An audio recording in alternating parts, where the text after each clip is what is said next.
The name's Bond. James Bond.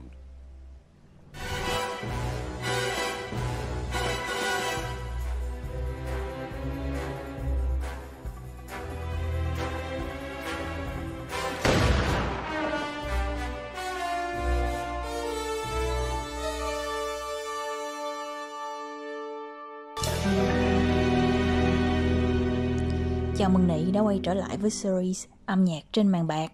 Đây là đoạn phim mở đầu quen thuộc cho mọi bộ phim về điệp viên 007 và cũng là chủ đề chính của tập hôm nay. Điệp viên 007, James Bond, một biểu tượng của điện ảnh thế giới, không chỉ nổi tiếng với những pha hành động nghẹt thở, nội dung gay cấn mà còn bởi nhạc phim đầy cuốn hút. Từ tập đầu tiên phát hành vào năm 1962, đến nay đã có 25 bộ phim về nhân vật này. Ngoài bản nhạc đầu phim ra, mỗi bộ phim 007 đều có một bài hát chủ đề riêng, thường được trình bày ngay sau phần mở đầu. Mặc dù mỗi phim một cốt truyện khác nhau, diễn viên đóng 007 cũng được thay đổi nhiều lần và nhạc sĩ dĩ nhiên là cũng khác nhau. Nhưng làm thế nào tất cả những bản nhạc có thể cùng diễn tả một chủ đề của phim? Hay nói cách khác, làm sao để một bản nhạc cho phim 007 nghe giống nhạc phim 007? Giờ mình cùng tìm hiểu nha.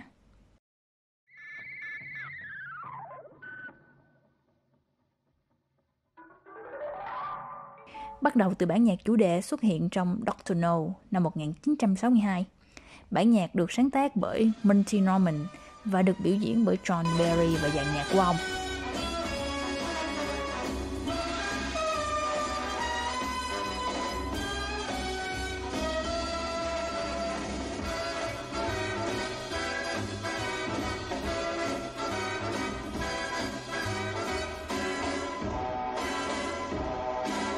Mở đầu bằng dàn kèn đồng, tiếp theo sau đó là tiếng guitar điện với giai điệu chính.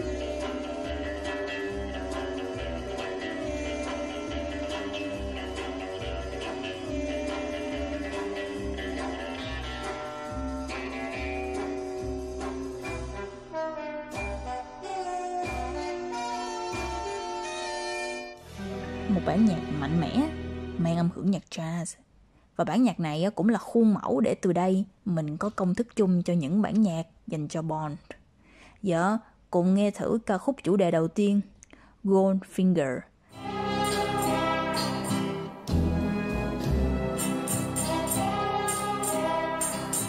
Goldfinger,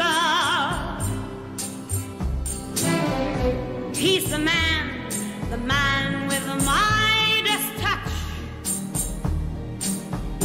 a spider's touch. Rồi giờ so sánh nó với ca khúc thứ 25, No Time to Die.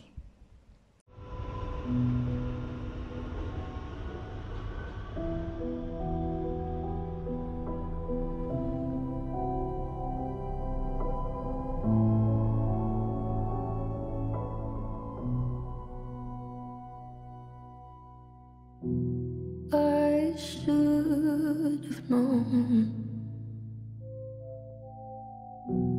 I'd leave alone. Just goes to show that the blood you bleed is just the blood you own. Hai bản nhạc cách nhau 60 năm. Tưởng là không có điểm chung nhưng lại có chung một công thức. Công thức này gồm hai yếu tố. Đầu tiên là mô típ giai điệu chung cho 007. Không phải là một giai điệu phức tạp nào cả. Trái tim của 007 chỉ nằm ở 3 nốt nhạc thôi. Mỗi nốt nhạc cách nhau nửa cung. Giai điệu sẽ đi lên rồi đi xuống như vậy.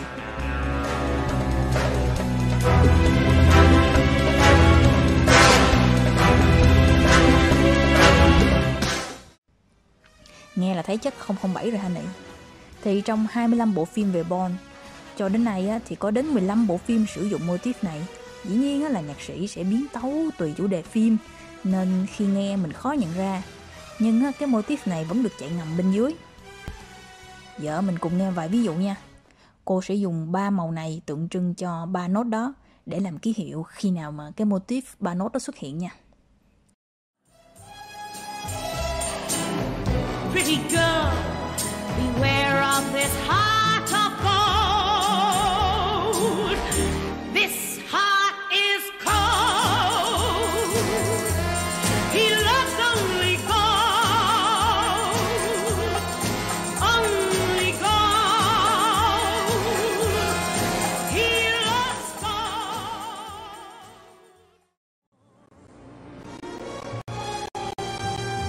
But he thinks that the fight is worth it all. So he strikes like thunder.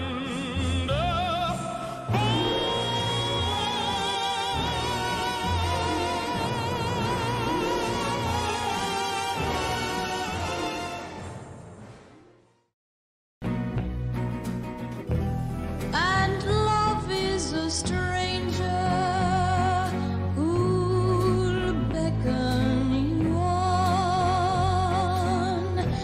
Don't think of the danger, for the stranger is gone.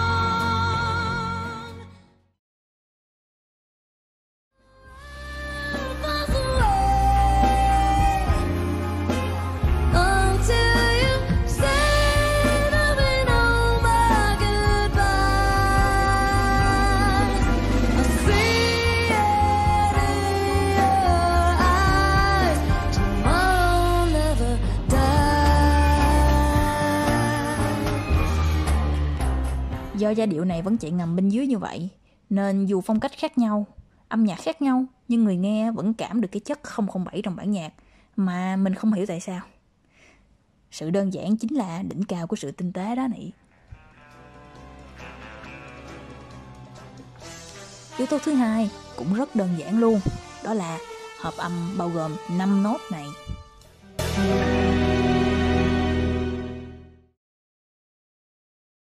Năm nốt vang lên sau giai điệu mở đầu được tạo thành từ một hợp âm 3 thứ cộng với 2 nốt bậc 7 và bậc 9 theo giọng trưởng. Gộp lại á, thì mình có như vậy. Nghe không thuận tai, nhưng nó mang lại một cảm giác vừa lơ lửng vừa bí ẩn. Nên sử dụng để mở đầu phim là rất hợp lý, để khơi dậy sự tò mò của khán giả. Và trong 25 bộ phim về James Bond, có tới 13 bộ phim sử dụng hợp âm này ở cuối.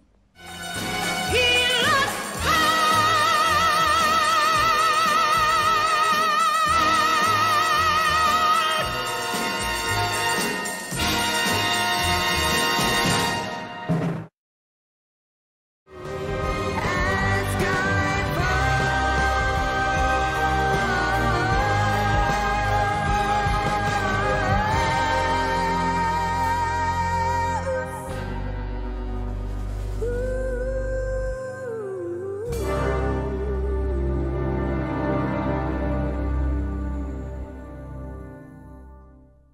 Rồi, chỉ vậy thôi đó nị. Hai yếu tố chính làm nên nhạc phim 007, đó là motif gồm 3 nốt và hợp âm 5 nốt này. Đơn giản nhưng hiệu quả. Dĩ nhiên là vẫn có một vài trường hợp không theo công thức này mà mang nhiều phong cách của ca sĩ và thị hiếu âm nhạc của thời đại hơn.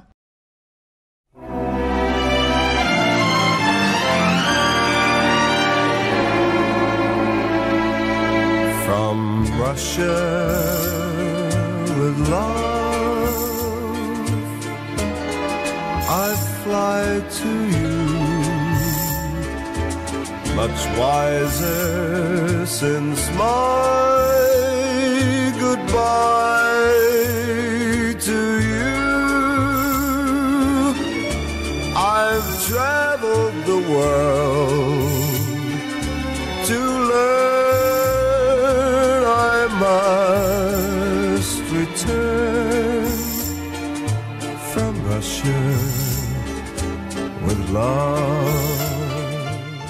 Hoặc cái phần The Spy Who Loved Me lại mang âm hưởng một bản ballad lãng mạn.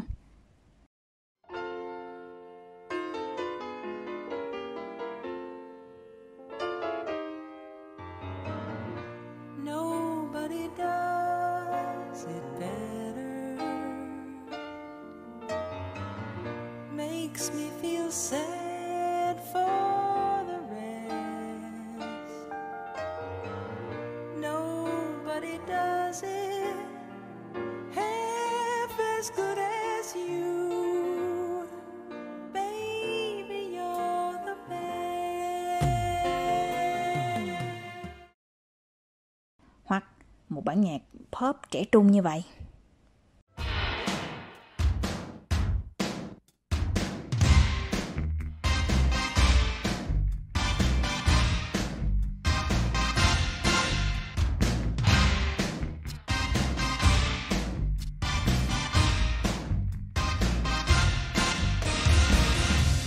Meeting you with a view to a kill. Phần Die Another Day với một bản nhạc cực kỳ cơ khí và cũng rất là Madonna.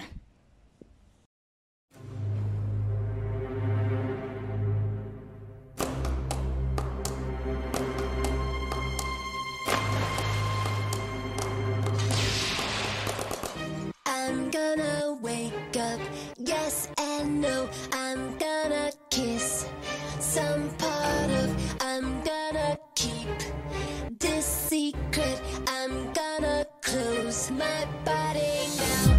I guess die another day. I guess die. Đối với những bản nhạc này có người không thích vì nghe chẳng có 007 tí nào hết. Nhưng mà có nhiều người vẫn thích. Nhưng mà với cô hai bản nhạc 007 mà cô thấy xuất sắc nhất gần đây là Skyfall và No Time to Die. Giờ mình bắt đầu với Skyfall trước nha. Sử dụng dàn nhạc giao hưởng làm nền cho giọng ca của Adele, cộng thêm mô típ 007 quen thuộc mà mình đã nói ở trên. Let the sky fall when it crumbles.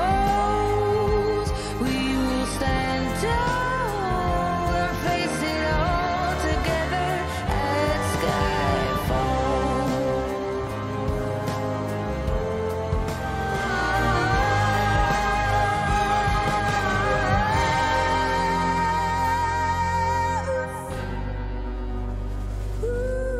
Và kết thúc bằng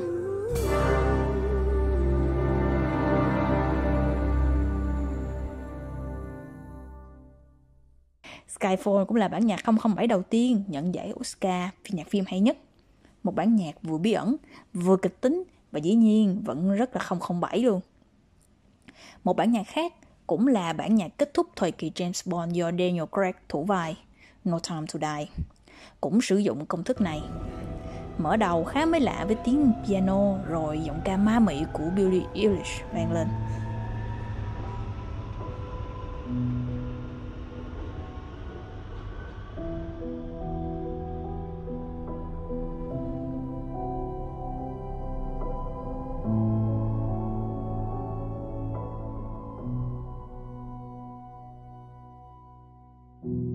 I should have known I'd leave alone. Sau đó bản nhạc này dần gợi lại những yếu tố cổ điển của Bond.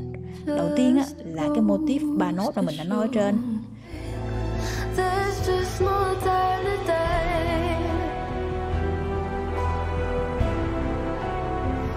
No time to die.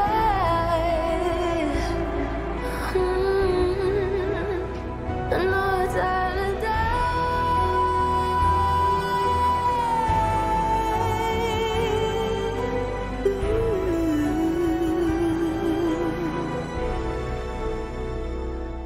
Và cuối cùng là tiếng guitar quen thuộc với hợp âm. Một kết thúc bi tráng cho một thời đại. Ai sẽ là James Bond tiếp theo đây? Và giai điệu tiếp theo sẽ là gì? Trước khi có câu trả lời giờ mình hãy cùng nhìn lại những James Bond đã từng đi qua màn ảnh trong suốt 60 năm qua và cùng hy vọng vào những bản nhạc 007 tuyệt vời đang chờ mình trong tương lai nha này.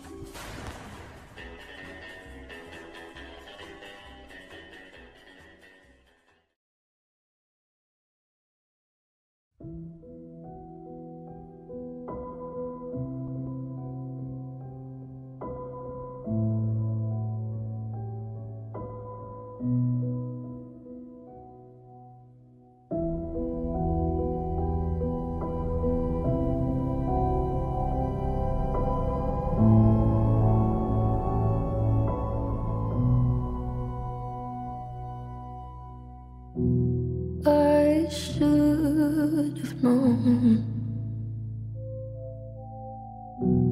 I'd leave alone. Just goes to show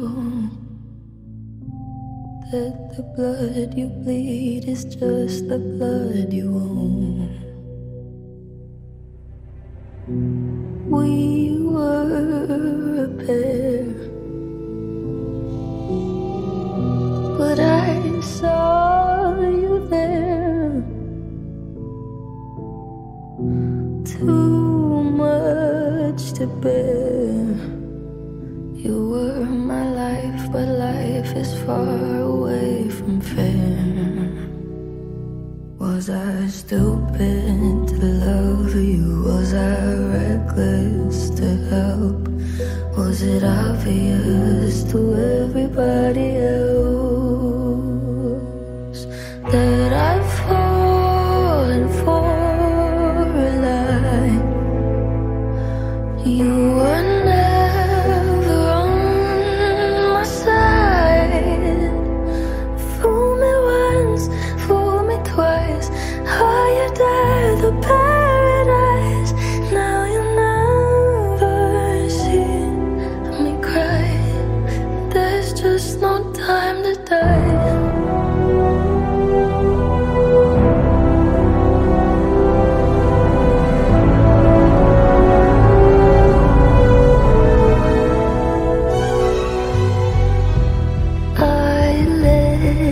It burn. You're no longer my concern. Faces from my past return. Another lesson yet to learn that I'd fallen for a lie. You were never on my side. Fool me once, fool me twice. Are you there, the paradise?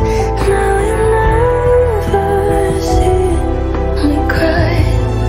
There's just no time to die.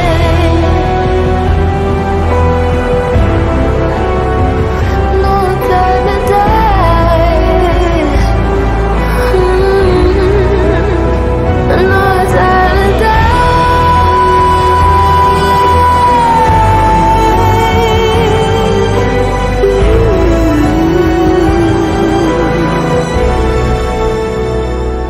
Fool me once, fool me twice. Are you there, the paradise? Now you never see me cry. There's just no time to die.